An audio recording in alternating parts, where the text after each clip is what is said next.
This is Tom Fox. I'm the Compliance Evangelist, and I'd like to welcome you to the September edition of my year-long podcast series on creating a more effective compliance program.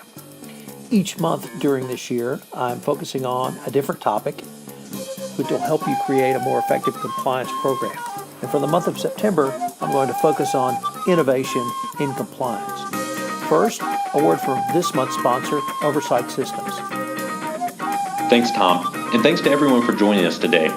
Oversights' artificial intelligence platform takes a comprehensive, multidimensional approach to identifying anomalies that are suggestive of bribery and corruption. Our analytics look across various dimensions such as employees, attendees, vendors, and countries over an extended time period. This enables us to identify employees exhibiting patterns of potentially improper behavior or collusion that are difficult to detect by auditing a single transaction at a time. Based on the analysis, employees or vendors engaged in risky behavior are presented in a risk-ranked format for easy examination. Remediation activities and the underlying root causes are automatically documented to drive continuous improvement. Oversight clients can easily demonstrate to the board, and if ever necessary to the regulatory authorities, that proactive monitoring of business transactions for anti-bribery and corruption risk is an integral part of company operations.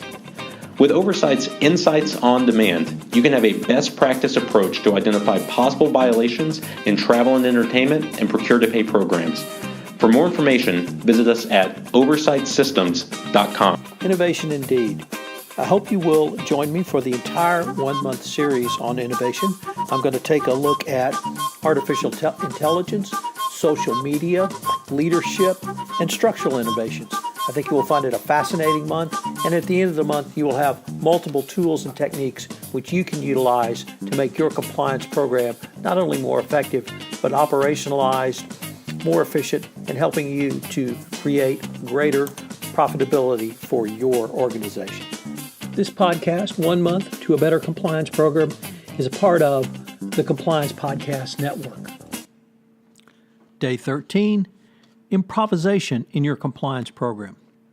How can you change the perceptions around compliance in your organization?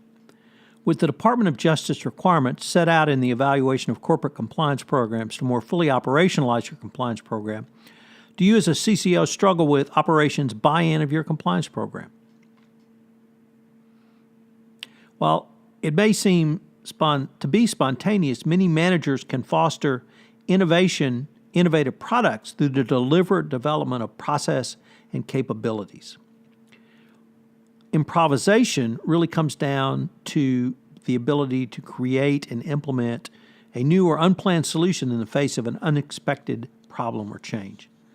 Compliance is certainly one of the areas that requires flexibility because of its ever-changing business conditions that exist in today's multinational organizations subject to the FCPA. As we have recently seen with the announcement by Novartis that its South Korean subsidiary is under criminal investigation for allegations of paying bribes to doctors. This was less than 60 days after agreeing to an FCPA enforcement action, which involved the payment of $25 million fine for the company's actions by its Chinese subsidiaries. Whether deliberately or not, compliance must improvise. Such compliance improvisation can foster problem-solving and creativity and innovation. It's becoming a requirement for many organizations. Although improvisation might seem to be spontaneous and intuitive, to do it well requires the development of discipline and deliberative processes and capabilities. Managers working in dynamic, fast-paced, and highly innovative projects environments should develop and refine capabilities in these three areas to create a project environment that will enhance a team's improvisation competencies, ultimately with an eye towards improving project results and innovations. There are three general areas which a company can improve upon to help advance its abilities to adapt and change. They are to build a culture that recognizes and views changes positively, create the right team structure and project environment, and provide management practices and tools that facilitate improvisation. Under this first prong, innovation can come from teams that have a positive attitude towards dealing with and accepting ambiguity in project changes. Not surprisingly, this does not come from top leadership, but allowing a higher level of autonomy in decision-making further down the leadership chain. Further, the farther out from the corporate office, the more the team should be empowered to make decisions locally and be informed about and willing to make changes and provide enhanced compliance risk management with not being overly fearful of potential failure or indeed home office interference. Clearly, the ability to make changes requires a robust compliance program regime to begin with. However, having such a system in place, particularly through internal controls, allows the compliance department to help reduce uncertainty and more quickly and effectively learn from their experiences. Teams equipped with a broad array of tools and techniques can use them to respond to different types of challenges. The focus should be on helping teams anticipate and recognize changing circumstances that would make rapid and more accurate decisions. The second prong ably demonstrates that a key to making improvisation work is that you have good communication between compliance function and the business unit. This is not a new concept, and communication runs two ways. If the business unit sees the CCO as Dr. No from the land of no, they will not be calling for assistance. Yet compliance does not always know what business opportunities arise without the information, so they cannot craft appropriate risk management solutions. Weekly interactions between business leaders and key stakeholders are a good first step.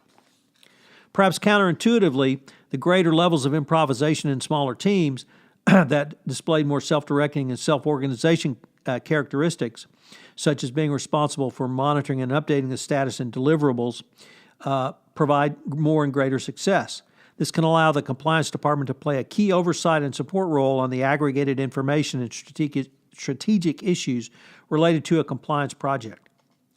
It is shown teams with greater improvisation characteristics are more likely to use agile management approaches, techniques, and tools. Teams that have embraced agile approach that we've talked about in an earlier podcast in this series were 9 times more likely to have a high level of improvisation compared with what teams that have used a more traditional waterfall approach. This means that not only will a command and control structure not be able to move as quickly and efficiently as you need to operate at a level of sophistication simply beyond spreadsheets. Agile methods with higher levels of improvisation include iterative development, supported by recurring delivery of high-value deliverables, constant interaction with shareholders and the project team, the use of visual tools to collaboratively manage the project with team members, and active involvement with the user in the development process. The ability to be agile is an important component of any best practices compliance program. The need to respond to business changes is always paramount, yet there is no end to the variety of corruption schemes engaged in by company employees. The Novartis matter in South Korea allegedly involved, bribery through excessive payments for articles in medical journals, just as the bribery and corruption scandals involving GlaxoSmithKline and others in China. It demonstrates new and creative ways to put pots of money together to pay bribes. The Novartis issues may show yet another area that bears compliance scrutiny. When did you look at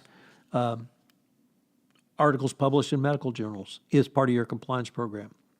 The point is the compliance function must be ready to adapt to this. So what are today's 3 key takeaways? Well, number 1, whether deliberately or not, compliance must improvise. You have to be able to respond to new and changing circumstances. And frankly, I cannot think of a better example than this latest Novartis bribery scandal.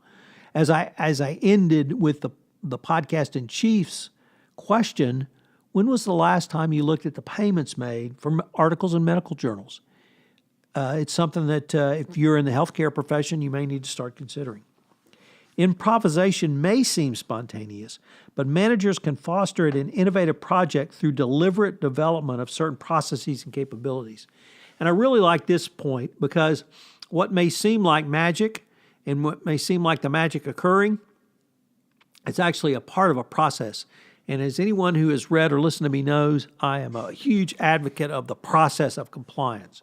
So if you have articulated or rather followed some of the steps that I've articulated in this podcast around improvisation, what can appear to be spontaneous is actually a part of a deliberative process.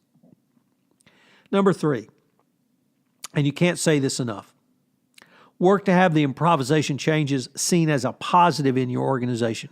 Communicate with key stakeholders literally throughout the entire process and continue to do so as part of your feedback. And yes, I will say it, the OODA feedback loop. So this is Tom Fox. I hope you've enjoyed day 13 of 1 month of innovation and compliance, and I hope you'll join me tomorrow for day 14. This is Tom Fox again. I'd like to thank you again for listening to this episode of 1 month to more effective innovation and compliance. If you have listened to this podcast on iTunes, I hope that you would rate our podcast, as would help in our rankings and help get the word out about the only monthly podcast series in compliance, which will help you create a better compliance program. Also, if you have any questions, please feel free to email me at tfox@tfoxlaw.com. This is Tom Fox. I hope you've enjoyed this episode, and I hope you'll join me again tomorrow.